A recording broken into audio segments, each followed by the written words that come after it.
महान सम्राट विक्रमादित्य की गाथा सजीव हो उठी जब लाल किले के माधवदास पार्क में महान नाट्य का आयोजन किया गया। मध्य प्रदेश सरकार की तरफ से दिल्ली में विक्रमोत्सव 2025 का आयोजन किया गया, जिसका उद्घाटन उपराष्ट्रपति जगदीप धनखड़ ने किया।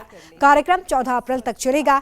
शाम 6 बजे से 9 बजे तक विक्रम आदित्य के जन्म से लेकर सम्राट बनने और उनकी शौर्य गाथा का सजीव मंचन किया जाएगा।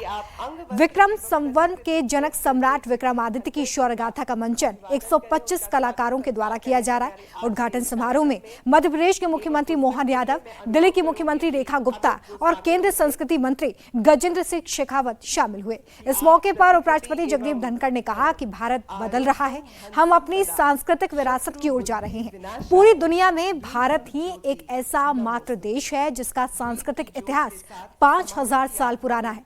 मध्य प्रदेश के मुख्यमंत्री मोहन यादव ने भी सम्राट विक्रमादित्य की वीर गाथा को याद किया। जो मापदंड सम्राट विक्रमादित्य ने रखे थे, आज वो जमीनी हकीकत के रूप में उभर रहे हैं। भारत का विकास जमीन से लेकर समुद्र की सतह और गहराइयों से लेकर जमीन की गहराइयों तक, आसमान और अंतरिक्ष को लेकर जो प्रगति हो रही है, वो इस बात का संकेत देती है कि जो भारत की स्थिति 1300 साल पहले थी, वो वापस जीवित हो रही है, जीवंत हो रही है।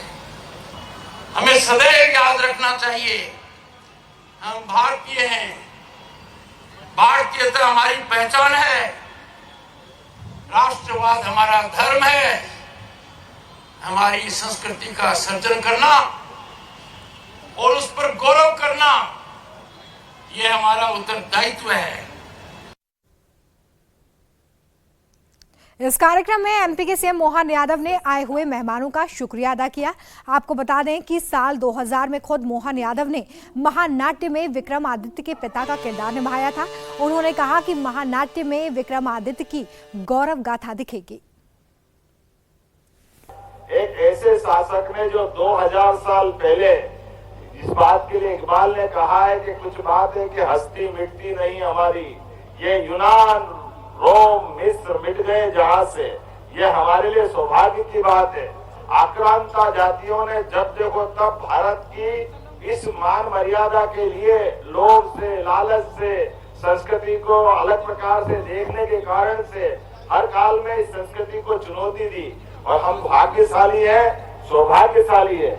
यहाँ के वीरों ने, महापुरुषों ने अपने इस काल को हमेशा भारत की आन बान शान को लगा करके दुनिया के सामने उस तथ्य को स्थापित किया, जिसके कारण से इस बात के लिए कहा गया है कि इस संस्कृति का कभी अंत नहीं हो सकता है। ये सदैव सनातन संस्कृति अपनी धारा की, गंगा की धारा के तरह ऐसे उज्जवल धवल नीरा की तरह बहती रहेगी।